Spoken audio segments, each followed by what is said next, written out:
one of the problems of publishing Norman is that, I mean, he's not always polite. When he has an opinion, he expresses it. And in the Holocaust industry, he kind of does work his way through pretty much all of the liberal mainstream media in the United States, sort of one by one, really. The New York Times, obviously, the New York Review of Books. I think the New Republic may be in there. And a couple of months after it came out, Norman said, it doesn't seem to be being reviewed anywhere. And I said to him, well, you know, it is, that's a bit of a consequence of the way that you've written about the places that might review it. And that, I think that's been a constant battle between us. I mean, one of our regular editorial conversations would be my saying, if you could just tone down that little bit about the nation, who are on our side, supposedly, we might be able to get some coverage in there. But usually that's not a very winning argument with Norman. He does want to, well, you want to basically write how you feel. And I don't think that you set a great deal of store by civility when it comes to intellectual arguments. In fact, I think you're quite keen on basically, if you don't agree with someone, saying it in pretty tough terms. Well, first of all, I've never considered myself much of a writer. I'm not doing that so everybody can tell me, oh, that's not true. No.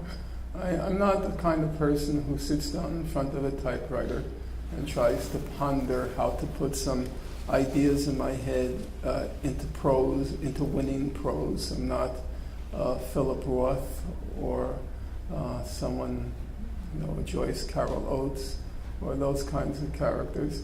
I write when I'm angry, when I think that something that's being said is not true.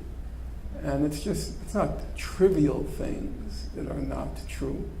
I get angry when things that are said that are not true bear on people's lives, bear on human suffering. And in the case of the Nazi Holocaust, it was there was a double kind of anger because it was exploiting the real suffering of my parents, which was bad enough in my eyes, but then exploiting it for very for dirty ends. In this case, it was turned into a racket to make money by exploiting European countries, a shakedown racket, and then it was being used, obviously, to cover up for Israeli crimes against the Palestinians. I don't sit down trying to figure out how to insult people. No, I really don't. It has nothing whatever to do with my personality.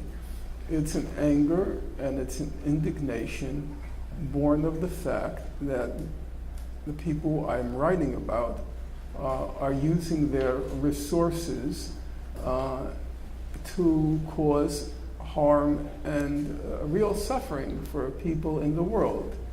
And beyond that, I just react with extreme indignation at lies. You know, things are just flat out false. Now, you might say that's just your opinion, it's false, and that's true enough. But in a large number of cases, I don't even think these are controversial cases of falsehood. They're just flat out lies.